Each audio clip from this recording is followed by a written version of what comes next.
Hello students, आज मैं आपके सामने 11th एटॉमिक स्ट्रक्चर का एक नया वीडियो लेकर के आया हूं जो बहुत इम्पॉर्टेंट है और वो है क्वांटम नंबर। तो आज मैं आपको क्वांटम नंबर के बारे में इस वीडियो में डिस्कशन करूंगा और डिटेल में इसके बारे में बताऊंगा।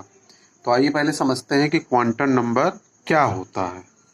तो जैसा कि यहाँ डिफिनीशन में लिखा हुआ है, the set of number which help for complete information about all the electrons in an atom, that is location, energy, the type of orbital occupied, shape, orientation of that orbital etc.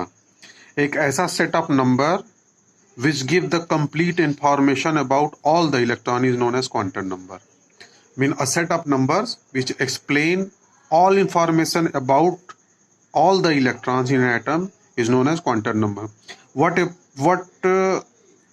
are the information we get about the electron from the quantum number? That is location, where the electron located, the energy of electron, the orbital, whatever the orbital is there occupied, the shape of orbital and the electron orientation. These all information we get from the quantum number. That is, quantum number is very useful for us because it explain the all information about the electron. Now moving on to the type. The quantum number are four types. Set of number is four types. A is the principal quantum number. First quantum number is the principal quantum number. What is it? क्या है ये? It explain about the shell. Shell के बारे में बताता है कौन सी शेल है। जैसे आप लोग पता हो चार प्रकार की शेल होती हैं, K, L, M और N. तो it explain about the shell और the energy level of the electron belongs, मतलब किस मतलब इलेक्ट्रॉन की एनर्जी लेवल कितनी है। K शेल में होगा तो एनर्जी लेवल अलग होगी, L में होगा तो अलग, M में होगा तो अलग और N में होगा तो अलग होगी। तो इस क्वांटम नंबर से शेल के बारे में जान लेते हैं, कौन सी शेल या एनर्जी लेवल इलेक्ट्रॉन बिलोंग्स। अब दूसरी important, it is denoted by N. ये किससे डिनोट होता है? एन से डिनोट होता है, ये सिंबल होता है। The value of N is 1, 2, 3 and 4। N की वैल्यू 1, 2, 3, 4 हो सकती है, 5 भी, 6 भी एंड सो ऑन हो सकती है, मगर the value of N will never be zero. N की वैल्यू कभी जीरो नहीं हो सकती। प्रिंसिपल क्वांटम नंबर की वैल्यू जीरो कभी नहीं हो सकती। Now moving on to the next principal quantum number, that is the second principal quantum number is the azimuthal quantum number. These are the shells, means K, L, M and O, P, which explained by the principal quantum number. Now moving on to the azimuthal principal quantum number. What is azimuthal quantum number? The significance of azimuthal quantum number, it explains the number of sub cells in a main shell. ये बताता है कि एक सब shell के अंदर कितने number of सब सेल्स मौजूद हैं एजीमुथल क्वांटम नंबर के थ्रू। या फिर ये एक्सप्लेन करता है कि रिलेटिव एनर्जीज ऑफ वेरियस सब सेल, उस सब सेल की रिलेटिव एनर्जी क्या है। जैसा कि आपने एटॉमिक स्ट्रक्चर में पढ़ा होगा, चार सब सेल्स होती हैं, S, P, D, F, ये चार सब सेल्स होती हैं। तो ये नंबर ऑफ सेल्स सब सेल्स बताता है प्रेजेंट इन अ सेल, और the relative energies of the various सब सेल और द शेप ऑफ वेरियस सब सेल्स। मतलब इन सारी चीज़ों को ये बताता है कि सब सेल्स का शेप कैसा है, जैसे स्फेरिकल होता है, डम्बल शेप होता है, तो ये बताता है। With present in principal shell, यानी प्रिंसिपल सेल में मौजूद जो सब सेल है उसके बारे में 1, 2, 3 इंफॉर्मेशन देता है, जो कि मैंने बताया। और ये कौन से सिंबल से एक्सप्लेन होता है? L से, स्मॉल L से ये एक्सप्लेन होता है। L, अब अगर हमें n की वैल्यू गिवन है, अगर n की वैल्यू हमें 1, 2, 3, 4 अगर गिवन है, तो L निकालने के लिए जो फॉर्मूला होगा वो 0 to n-1 होगा। यानी n पहले से गिवन होगा तो L निकालने के लिए फॉर्मूला होगा 0 to n-1। एक एग्जाम्पल मैंने करके आपको यहाँ पास दिखाया हुआ है। जैसे मान लीजिए कि n = 2 है, ठीक है, तो फॉर्मूला क्या है? 0 to n-1, तो हमने यहाँ रख दिया। तो 0 तो कॉपी कर दिया, n की वैल्यू कितनी गिवन है? 2, तो 2 - 1, ठीक है, तो 2 - 1 = 1, तो वैल्यू कितनी आ गई? n = 2 के लिए L की वैल्यू कितनी होगी? 0 और 1 होगी। तो 0, 1 का मतलब कि अगर n equal to second shell है, n प्रिंसिपल क्वांटम में n इक्वल टू 2 है, यानी कि वो शेल अगर n इक्वल टू 2 है तो उस n इक्वल टू 2 में 2 सब शेल होंगे। क्यों? क्योंकि l की वैल्यू 2 आ रही है, यानी वहां 2 सब शेल होंगे, एक s होगा और एक p होगा। तो इस तरह से n की गिवन वैल्यू से आप l निकाल सकते हैं। Now moving on to the magnetic quantum number, third quantum number पर मूव ऑन करते हैं। तो मैग्नेटिक क्वांटम नंबर क्या बताता है? इस explain the number of orbitals, यानी सबशेल के अंदर कितने नंबर ऑफ ऑर्बिटल्स मौजूद हैं वो ये बताएगा। It also explain the electron orientation, वो ये बताता है कि इलेक्ट्रॉन किस एक्सिस पर घूम रहा है, एक्स एक्सिस पर घूम रहा है, वाई एक्सिस पर घूम रहा है कि जेड एक्सिस पर घूम रही है। ये एक्स एक्सिस हो गई, ये वाई एक्सिस हो गई, ये जेड एक्सिस हो गई। तो it explain the electron orientation whether it is moving on x axis either or a y axis or a z axis, ये बताता है। And orientation of electron in any subshell, किसी सबशेल में electron का orientation बताता है, या orbital बता देगा कि सबशेल में कितने ऑर्बिटल मौजूद हैं। इसको किससे दिखाते हैं? m के सिंबल से दिखाते हैं, स्मॉल m के सिंबल से दिखाते हैं।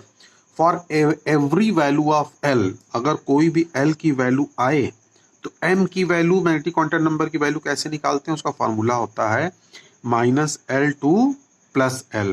उसका फॉर्मूला होता है, अगर L की वैल्यू गिवन हो तो m का फॉर्मूला -L से लेकर के +L होता है। एक एग्जाम्पल मैं करके दिखा रहा हूँ कि अगर L = 2 हो तो m की वैल्यू अगर L = 2 के लिए निकालनी है, यानी कि कोई सबशेल है जिसके L की वैल्यू 2 है, तो अगर हमें उसमें ऑर्बिटल निकालना है तो ऑर्बिटल निकालने का फार्मूला मैग्नेटिक क्वांटम नंबर का -L2 + L होता है।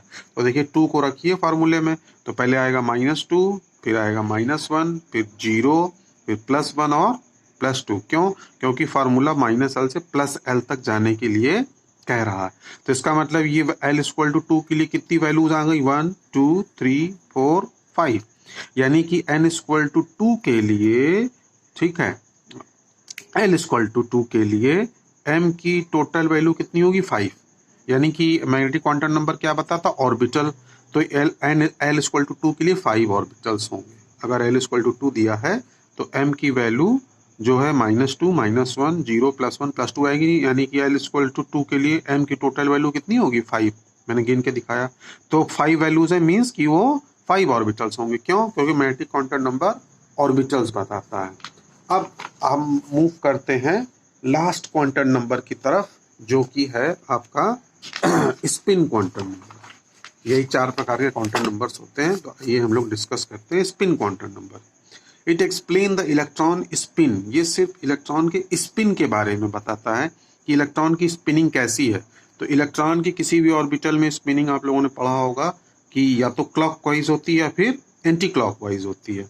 तो if orbital is moving in upward direction, अगर ऑर्बिटल अपवर्ड डायरेक्शन में मूव कर रहा है ऊपर की तरफ, तो इट इज +½ और अगर इलेक्ट्रॉन ऑर्बिटल के अंदर डाउनवर्ड मूवमेंट कर रहा है देन इट इज -½ तो अप होगा इलेक्ट्रॉन ऊपर की तरफ, जैसा कि पहले पता, ऑर्बिटल में इलेक्ट्रॉन पहले अप भरते हैं, जब बच जाता है तो डाउन भरते हैं ऊंट के हिसाब से। तो अप होगा तो +½ लिखा जाएगा और डाउन होगा तो -½ होगा। और इसका सिंबल क्या होगा? S।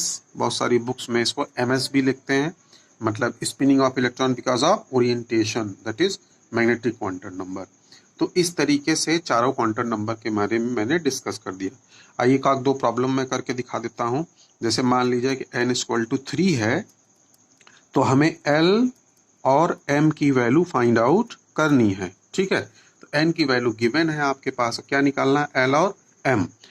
तो अगर n की वैल्यू गिवन है तो L की वैल्यू क्या होती है? 0 to n - 1, उठा करके रख दिया। n = तो 0 3 - 1, ठीक है। तो इक्वल टू कितना हो गया? 2। तो वैल्यू कौन कौन सी आएगी? इसकी वैल्यू आएगी, इसकी वैल्यू आ जाएगी 0 1 और 2, यानी n अगर 3 है तो L की वैल्यू कितनी आ जाएगी? 0 1 और 2, यानी कि जितना n गिवन होगा L की टोटल वैल्यू n के गिवन वैल्यू के बराबर हो। कैसे समझिए? n = 3 है, L की वैल्यू देखिए कितनी वैल्यूज आई है? 1 2 3। तो n की गिवन वैल्यू L की टोटल वैल्यू के हमेशा बराबर आएगी। अब L आपका आ गया, L आ गया 0 1 2, m निकालना है। तो गिवन एल के लिए एम की वैल्यू क्या होती है, minus L two plus L होता है, माइनस एल से प्लस एल होगा। तो अब अलग अलग वैल्यूज के लिए एम निकालिए, तो अगर एल इक्वल टू 0 है तो एम इक्वल टू क्या हो जाएगा 0, एल की वैल्यू ऑलरेडी 0 है तो एम की वैल्यू क्या हो जाएगी 0 हो जाएगी। तो एल 0 क्लियर हो गया। अब एल इक्वल टू 1 रखते हैं, तो एल अगर 1 होगा तो एम कैसे निकालेंगे, माइनस एल से प्लस एल, तो ये हो जाएगा -1 0 एंड +1 एल इक्वल टू 1 के लिए। अब लास्ट वैल्यू आपकी क्या बच रही है 2, तो एल इक्वल टू 2, देन कहाँ फार्मूला क्या कहता है, माइनस एल से प्लस एल होगा, तो रखिए -2 -1 0 +1 एंड +2, तो एल इक्वल टू 2 होगा तो एम की वैल्यू कितनी आएगी, -2 -1 0 +1 एंड +2। ठीक है, तो एन इक्वल टू 3 के लिए आपने एल भी निकाल लिया एम भी निकाल लिया, तो एन इक्वल टू 3 के लिए एल की वैल्यू होगी 0 1 2 और एम की वैल्यू एन इक्वल टू 3 के लिए चूंकि एल की वैल्यू 0 1 2 आ रही है तो ये मैंने इतनी वैल्यूज निकाल दी। यानी कहने का मतलब ये होगा कि एन इक्वल टू 3 के लिए देखिए एम की टोटल वैल्यूज कितनी आएंगी, एक वैल्यू तो ये हो गई 1, देन 2 3 4 5 6 7 8 9, यानी एल एन इक्वल टू 3 के लिए एम की वैल्यू कितनी आएगी, एम की टोटल वैल्यू आएगी 9। एन इक्वल टू 3 के लिए एम की टोटल वैल्यूज मतलब सारी वैल्यूज के नंबर को जोड़ देते हैं, एन इक्वल टू 3 के लिए एम की वैल्यू कितनी आएगी 9 आएगी। यानी किसी भी गिवन एन के लिए एल एम की टोटल वैल्यूज एन के स्क्वायर के बराबर होगा। यानी अगर एन इक्वल टू 4 होगा तो एम की वैल्यू एन की वैल्यू के स्क्वायर के बराबर आएगी, यानी कि 4 का स्क्वायर करेंगे तो 4 4 जा कितना हो जाएगा 16, यानी एम की वैल्यू आपकी कितनी आएगी 16। ऐसे आप शॉर्टकट मेथड से जान सकते हैं। ठीक है, मैं नेक्स्ट वीडियो में आपको और क्वांटम नंबर के क्वेश्चंस को करके दिखाऊंगा। अगर मेरा वीडियो आपको पसंद आया हुआ है तो मेरे चैनल को प्लीज़ सब्सक्राइब करें, लाइक करें, शेयर करें। Thank you very much.